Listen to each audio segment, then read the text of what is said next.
ကောင်မလေးတယောက်ကကတင်ပေါ်ကကောင်လေးကိုပေါ်ကနေရွှေရောင်ကြီးခွန်တွေကိုဇာကနာနဲ့တစ်ချက်ချင်းစီအရှင်လက်လက်ဆွဲခွာနေတာပါကောင်လေးကတော့နားလုံးလို့အော်ဟစ်နေပေမဲ့ကောင်မလေးကတော့ပတ်စံတွေကိုကြည့်ပြီးပြုံးပြီးနေလေရဲ့ဘာလို့လဲဆိုတော့ဒီအကြီးခွန်တစ်ချက်ချင်းစီကမှောင်ကိုဈေးကွက်မှာတန်ဖိုးကြီးပေးရလို့ပဲဗျကောင်လေးကသူ့ကိုနှလုံးသားမရှိတဲ့အယူမလို့ချိန်ဆပေမဲ့သူကတော့ဂယုမဆိုင်ပဲအကြီးခွန်တွေကုန်သွားရင်အသားကိုပါဈေးတင်ရောက်မှုစဉ်းစားနေတာပါတကယ်တော့ဒီလိုဖြစ်လာဖို့အကြောင်းရင်းရှိပါတယ်ကောင်မလေးကဒဏ်ရာတွေနဲ့ရေတူထီးလေးကိုလေလံပွဲကနေဈေးကြီးပေးပြီးဝယ်လာခဲ့တာပါပြီးတော့အဖိုးတန်ဆေးဘက်ဝင်အပင်တွေကျွေးပြီးနှစ်တရာမှာတစ်ခေါက်တောင်မြင်ရခဲ့တဲ့ရွှေရောင်ရေတူထီးအဖြစ်တောင်းလဲသွားအောင်ပြုစုပေးခဲ့ပါတယ်အားလုံးကသူ့ကိုကန်ကောင်းတယ်လို့ချီးကျူးခဲ့ကြပြီးဒီရေတူထီးနဲ့စာချုပ်ချုပ်ရင်အသက်တရာလောက်ကိုရှိမယ်လို့ထင်ခဲ့ကြတာပေါ့ဒါပေမဲ့စာချုပ်ချုပ်မဲ့ညမတိုင်ခင်လေးမှာပဲဒီရေတူထီးကသူ့ညီမလေးစီသွားပြီးအချစ်စစ်ကိုတွေ့သွားပြီးတယ်လေမိသားစုကလည်းသူတို့နှစ်ယောက်ကိုသဘောတူပေးလိုက်ဖို့ဖိအားပေးတာနဲ့ကောင်မလေးလည်းအပြုံးလေးနဲ့ကောင်းညိတ်ပေးလိုက်ပါတယ်ဒါပေမဲ့အဲ့ဒီညမှာပဲကောင်လေးကိုခုတ်ထစ်မဲ့စင်းဒီတုံးပေါ်တင်ပစ်လိုက်ပါတော့တယ်ရွှေရောင်ရည်သူထီးရဲ့မျက်ရည်ကပလဲဖြစ်တဲ့တွေးကအလှပွားစေတယ်အသားကအသက်ရှည်စေတယ်နေ့လိုကောင်နဲ့ရီးစားဖြစ်ဖို့အချိန်ကုန်ခံမဲ့သူကအယူပဲတဲ့ဗျာကဲဇလန်းကိုပြန်ကြွရရင်ဒီအမျိုးသမီးရဲ့နာမည်ကကိုချင်းလန်လို့ခေါ်ပါတယ်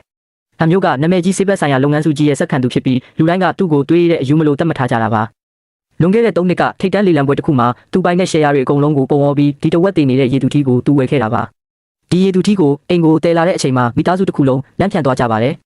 ရခင်ပိုင်ရှင်ရဲ့နှိပ်စက်မှုကြောင့်အကြီးခွန်တွေလည်းကြွားကြအမီးတွေလည်းစုပ်ပြတ်တက်နေပြီးနေရွက်နေရမှာလည်းအပေါင်မဲမဲနှစ်ပေါက်ပဲရှိတော့တာလေမွေးရပါနားကန်းနေတဲ့ရေသူထီးပေါ့ဗျာအမေဖြစ်သူကဒီလိုအမိုက်ကိုဘယ်သူမှတော့အလကားပေးတာမယူဘူးဆိုပြီးဆဲဆိုသလိုအဖေကလည်းနောက်လာမှပိုကောင်းတာလာမှကိုအခုပြန်အမ်းလို့လည်းမရတော့ဘူးဆိုပြီးဒေါသထွက်နေကြပါတယ်ညီမဖြစ်သူကတော့နှာခေါင်းကြီးပိတ်ပြီးအော်ယုံစရာကြီးလို့ပြောနေလေရဲ့လူတိုင်းကတော့ချင်းလန်ကိုငတုံးမကြီးလို့ထင်နေကြတာပေါ့ဒါပေမဲ့ဘယ်သူမှမသိတဲ့လျှို့ဝှက်ချက်ကိုသူကသိနေခဲ့ပါတယ်ဒီရေသူထီးရဲ့မျက်လုံးလေးတွေကိုသူတေချာကြည့်လိုက်ပြီးဒီနားမပါတဲ့ကိစ္စဟာမတန်ဆွမ်းတာမဟုတ်ပဲသမုတ်တရားရေအောက်ပိုင်းကမင်းမျိုးမင်းနွယ်အစစ်မှန်ဖြစ်ကြောင်းပြသနေတဲ့တင်ဂီတာဆိုတာသူကောင်းကောင်းကြီးသိနေတာပါသူတို့တွေကရေအောက်မှာချိန်နှုံးနဲ့အတန်လိုင်းတွေနဲ့ပဲဆက်သွယ်ကြတာဆိုတော့အပြင်နားရွက်တွေရှိစရာကိုမလိုတာလေရှေးဟောင်းစာအုပ်တစ်ခုမှာဒီလိုရေသူထီးမျိုးကထာဝရအသက်ကိုပေးစွမ်းနိုင်တယ်လို့ရေးထားတာကိုရှင်းလန်ကငငယ်ကလေးကညံကြီးရှင်အဖိုးဖြစ်သူနဲ့ကြီးပြင်းလာခဲ့တာပါအဖိုးကလက်ပြင်းနဲ့စာချုပ်ချုပ်ထားလို့အသက်300အထိနေခဲ့ရပေမဲ့နောက်ဆုံးတော့လေအိုမင်းရင်ရော်ပြီးတိတ်ဆုံးသွားခဲ့ရပါတယ်အဖိုးမတည်ခင်လေးမှာသူ့လက်ကိုစုပ်ကင်ပြီးငါတို့မိသားစုကရာစုနှစ်နဲ့ချီတဲ့စီးစိမ်ကိုမလိုချင်ဘူးထာဝရအသက်ကိုပဲလိုချင်တာလို့ပြောသွားခဲ့တာကိုသူအမြဲမမိနေခဲ့ပါတယ်တေခါနီးအဖိုးရဲ့ရုပ်ဆင်းတံကတိတ်ကိုကြောက်စရာကောင်းတာမို့သူလည်းဒီလိုမျိုးအိုမင်းပြီးမတည်ချင်ပါဘူးဒါကြောင့်မို့ထာဝရနုပြဖို့အတွက်ရေကန်ထဲကတေလူမျိုးပါရေသူထီးလေးကိုတူးဖို့မခံရသေးတဲ့ရွှေတွင်းကြီးတစ်ခုလိုသူသဘောထားခဲ့တာပါနောက်ဆုံးတော့သူကငါအပိုင်ပဲဆိုပြီးလူတိုင်းကိုကြီးညာလိုက်ပါတယ်ရေသူထီးလေးကိုချန်လင်းလို့နာမည်ပေးလိုက်ပြီးသူ့မှာရှိသမျှပတ်စံတွေအကုန်ထုတ်ကအိမ်အောက်ထပ်မှာသမုတ်တရားရေအောက်ကျမ်းပြင်းတဲ့အတူတူပဲဖြစ်မဲ့အစင်းမြင့်ရေကန်ကြီးတစ်ခုကိုတိစောက်ပေးခဲ့ပါတယ်နေ့တိုင်းအကောင်းဆုံးပင်လယ်စာတွေနှစ်တရာတက်တန်းရှိတဲ့ဆေးဘက်ဝင်ပင်တွေကိုကိုယ်တိုင်ကိုကြကျွေးမွေးပြုစုခဲ့တာပါဒါတွေမကသေးဘူးတီးတန်းသူတည်တနာအဖွဲ့တစ်ခုကိုပါဖွဲ့စည်းပြီးသူ့ရဲ့နှလုံးခုန်လုံးအကြီးခွန်အယောင်ပြောင်းလဲမှုတွေးတဲ့ကအင်ဇိုင်းတွေကို24နာရီပတ်လုံးစောင့်ကြည့်ခဲ့ပါတော့တယ်ဒီလိုနဲ့ရက်ပေါင်း148ရက်မြောက်နေ့မှာတော့အကြီးခွန်တွေကရွှေရောင်စတင်ပြောင်းလဲလာပြီးရက်ပေါင်း300ရက်မြောက်နေ့ရောက်လာတဲ့300ရက်မြောက်နေ့မှာတော့အကြီးခွန်အသစ်တွေရဲ့အစုံပိုင်းကနေထူးခြားတဲ့အင်ဇိုင်းတစ်ခုထွက်လာတာကိုတွေ့လိုက်ရပါတယ်909ရက်မြောက်နေ့မှာတော့သူ့ရဲ့အကြားအာယုံကြောတွေကအလိုလိုပြန်လဲကောင်းမွန်လာတဲ့လက္ခဏာတွေပြသလာပြီးချိန်နှုန်းနဲ့အတန်လိုင်းတွေကိုတုံ့ပြန်လာနိုင်ပါပြီ။ကိန်းကနန်းတွေပြောင်းလဲလာလေသူမရဲ့ရီမန်းချက်နဲ့ပိုနီးကက်လာလေပါပဲတရက်တော့ညီမလေးရော့ရွှေကရေအောက်ဆန်းတက်ခန်းထဲကိုရောက်လာပါတယ်။အဖြူရောင်ကောင်ဝင်လေးနဲ့လက်ပြလေးလိုဟန်ဆောင်ပြီးအမနေ့တိုင်းဒီငါးကြီးကိုစောင့်ကြည့်နေရတာမပြင်းဘူးလားလို့မေးရင်ရေကမန်ကိုလက်ညှိုးနဲ့လာထောက်ပါတယ်။သူကတကယ်ကိုရုပ်ဆိုးတာပဲနော်လို့လည်းပြောလိုက်သေးရဲ့။ဒီအချိန်မှာချင်းလန်ကကွန်ပျူတာဖန်သားပြင်ကနေရေသူထီးလေးရဲ့စိတ်ခံစားမှုပြမြင်ကွေးကိုကြည့်လိုက်တော့ရော့ရွှေကိုမုန်းတီးတဲ့လက္ခဏာတစ်ခုချက်ချင်းတက်လာတာကိုတွေ့လိုက်ရပါတယ်။စိတ်ဝင်စားစရာပဲနားမကြားပေမဲ့လည်းသူများရဲ့မကောင်းတဲ့စိတ်ကိုခံစားသိရှိနိုင်တာပဲလို့ချင်းလန်ကတွေးလိုက်ပါတယ်အဲ့ဒီနောက်ပိုင်းချင်းလန်ဟာကုမ္ပဏီအလုပ်တွေအကုန်လုံးကိုဘေးဖယ်ထားပြီးရေသူထီးတွေရဲ့စိတ်ပညာနဲ့ပတ်သက်တဲ့စာအုပ်တွေကိုပဲအချိန်ပြည့်ဖတ်နေပါတော့တယ်ချင်းလန်တယောက်ရေသူထီးလေးကိုယူသွတ်နေပြီလို့လူတိုင်းကထင်နေကြတာပေါ့ဒါပေမဲ့တနေ့လာပြညမှာတော့ဘာအရေးအယောင်မှမပြပဲထူးခြားတဲ့အပြောင်းလဲကြီးတစ်ခုဖြစ်လာပါတော့တယ်အချက်ပေးတန်တွေကျေလောင်စွာထွက်ပေါ်လာပြီးစောင့်ကြည့်ရေးကင်မရာထဲမှာတော့ရေကန်တစ်ခုလုံးရွှေရောင်လင်းနှန်းတွေဖုံးလွှမ်းသွားပါတယ်ရေတွေကလည်းယူသွတ်စွာဝဲကားတော့လို့လက်ပတ်နေပြီးရေသူထီးချန်လင်ကဝဲကားတော့ရဲ့အလယ်မှာနာကျင်စွာနဲ့အော်ဟစ်နေပါတယ်အဲ့ဒီအတန်ကအတန်ဖန်းဆက်ကတဆင့်ကြားရတာတောင်တန်မဏိကိုလေစင်နာမောင်းတိုက်သွားတယ်လို့ပါပဲသူ့ရဲ့အကြီးခွန်တွေကတစ်ချက်ချင်းစီကွာကျလာပြီးတွေးတွေကရေတွေကိုအနီအောင်ပြောင်းသွားစေပါတယ်ဒါပေမဲ့အကြီးခွန်အစ်စ်တွေကမျက်စိနဲ့မြင်နိုင်လောက်အောင်မြန်ဆန်ပြန်ပေါက်လာပြီးတကူလုံးကိုဖုံးလွှမ်းသွားပါတယ်အကြီးခွန်တိုင်းကရွှေစစ်စစ်လိုတောက်ပနေတာပါမကြခင်မှာပဲအသွင်ပြောင်းတာပြီးဆုံးသွားပါတယ်ချန်လင်ရဲ့ငွေရောင်စပင်တွေကရေတကွန်လိုလှပနေပြီးမျက်လုံးတွေကလည်းရွှေရောင်တွေတောက်ပနေပါတယ်သူ့ရဲ့ရွှေရောင်မီးကြီးကိုဖျက်လိုက်တဲ့အချိန်မှာတော့ချန်တစ်ခုလုံးလင်းထိန်သွားပါတော့တယ်အန်ဟောစရာအကောင်းဆုံးကတော့သူ့ရဲ့အကြားအာယုံတွေပြန်ကောင်းလာပြီးရေသူမီးကနေလူချီတော့ဖြစ်ပါပြောင်းလဲနိုင်သွားတာပါပဲအသွင်ပြောင်းပြီးချင်းချန်လင်လုတ်ခဲ့တဲ့ပထမဆုံးຢာကတော့ချင်းလန်ကိုပြေးဖက်လိုက်တာပါပဲပင်လယ်ရေရဲနဲ့လေးနဲ့ချင်းလန်ရဲ့လက်ပင်ကိုမိထားရင်ပေါ့အဲ့ဒီအချိန်မှာချင်းလန်ရဲ့နှလုံးခုန်တန်တွေမမှန်တော့ပါဘူးတကယ်တော့ရေသူထီးရဲ့လက်သေးခုန်တွေစပင်တွေကလည်းအလှပအတွက်အရန်ကိုအသုံးဝင်တာပါသူ့ရဲ့အမီးကိုဖျက်ပြီးစားပစ်လိုက်ရမလားလို့ချင်းလန်ကခဏနောက်တွေးလိုက်မိပါတယ်ရွှေရောင်ရေသူထီးလေးပေါ်လာပြီဆိုတဲ့သတင်းကလေးစင်နာမောင်းလို့နေရာအနှံ့ပြန့်နှံ့သွားပါတော့တယ် ဂုံပြူစကားတွေစုံစမ်းမေးမြန်းမှုတွေကလည်းနေတိုင်းလိုရောက်လာပါတယ်လူတိုင်းကချင်းလန်ကိုကန်ကောင်းတဲ့ဒဏ္ဍာရီတဲကရွှေရောင်ရည်သူထီးကိုရလိုက်တယ်ဆိုပြီးပြောကြတာပေါ့အဖေဖြစ်သူကလည်းစာအုပ်ကြီးကိုကိုင်းပြီးဒီမှာကြည့်စမ်းသူနဲ့စာချုပ်ချုပ်ရင်အနည်းဆုံးအသက်300လောက်နေရမယ်တဲ့ချင်းလန်မြင်မြန်လေးစာချုပ်ချုပ်ဖို့စူးစမ်းစမ်းလို့တိုက်တွန်းပါတော့တယ်ဒါပေမဲ့ရည်သူထီးနဲ့စာချုပ်ချုပ်ဖို့အတွက်နှစ်ယောက်သားရဲ့ဝိညာဉ်လိုက်ဖက်ညီမှုက80%နဲ့အထက်ရှိရပါမယ်သူတို့နှစ်ယောက်ရဲ့စမ်းသက်ချက်ရလက်ကတော့60%မှာကတ်နေတာမှုအရန်ကိုအခြေအနေဆိုးနေပါတယ်လူတိုင်းကတော့သူတို့နှစ်ယောက်တန်ရောစင်ဖြစ်ဖို့အချိန်လိုသေးတယ်လို့ထင်နေကြတာပါမိဘတွေကလည်းချန်လင်ကိုတမက်လောင်းလို့သဘောထားပြီးမြင်နာနဲ့ကိုပြုံးပြနေကြပါပြီဒါပေမဲ့ဘယ်သူမှသတိမထားမိတဲ့အရာတစ်ခုရှိနေပါတယ်အဲ့ဒါကတော့ဂီတပညာကိုသင်ယူနေတဲ့ညီမလေးရော့ရွှေပါ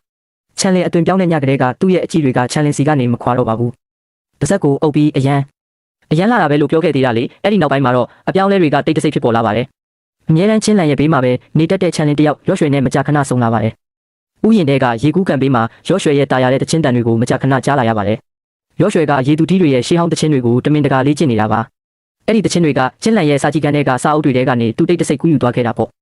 ့ပြန်ကောင်းလာတဲ့ချန်လင်တယောက်ဒီတချင်းတွေကိုကြားတိုင်းငေးမောနေတတ်ပြီးမျက်လုံးတွေကလည်းချင်းလန်မမြင်ဘူးတဲ့နူးညံ့မှုတွေအပြည့်ဖြစ်နေပါတယ်တရက်တော့ရော့ရွှေကချန်လင်ကိုဒီလိုပြောနေတာကိုချင်းလန်ကြားလိုက်ရပါတယ်ညီမလေးကငငယ်ကလေးကအိမ်မက်တစ်ခုအမျက်မက်တယ်အမောင်ထဲမှာတောက်ပနေတဲ့ရွှေရောင်ငါးကြီးတစ်ကောင်ကိုမြင်ဘူးတယ်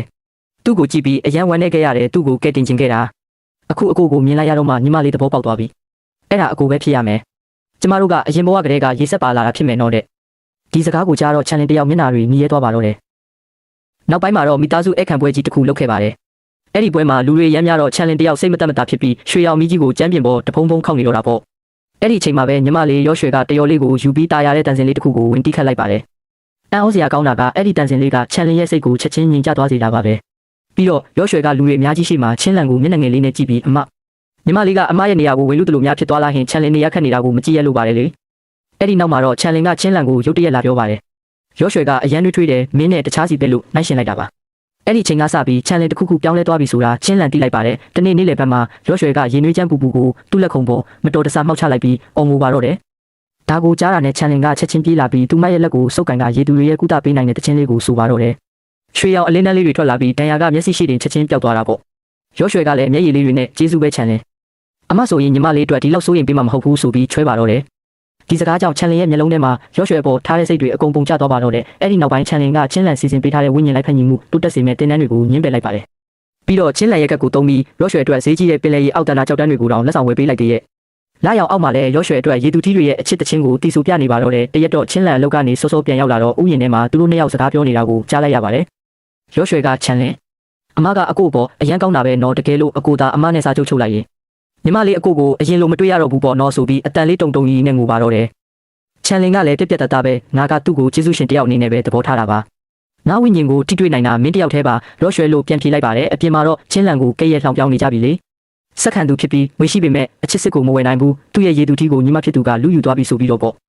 ့ဒါပေမဲ့ချင်းလန်ကဂယုမဆိုင်ပဲချန်လင်ရဲ့ခန္ဓာကိုယ်အသွင်ပြောင်းတာတည်ငြိမ်စေဖို့ရှာရခတ်တဲ့ငကားသွင်းတဲ့ပင်နဲ့ဆေးဖော်ပြီးသွားတိုက်ပါတယ်ဒါပေမဲ့ချန်လင်ကမျက်မှောင်ကြီးကြုံပြီးချင်းလန်ကိုရိုင်းရိုင်းဆိုင်ဆိုင်တုံးထုတ်လိုက်ပါတယ်မင်းရဲ့ဆေးတွေကအမြဲတမ်းခါတက်တက်ကြီးငါမကြိုက်ဘူးတဲ့အဲ့ဒီချိန်မှာပဲရော့ရွှေကသူ့ကိုယ်တိုင်လှုပ်ထားတဲ့မုံလေးတွေကင်ပြီးဝင်လာပါတယ်ချန်လင်ဆေးတောက်ရတာပြင်ပန်းသွားပြီမလားအချိုလေးစားလိုက်ပါဦ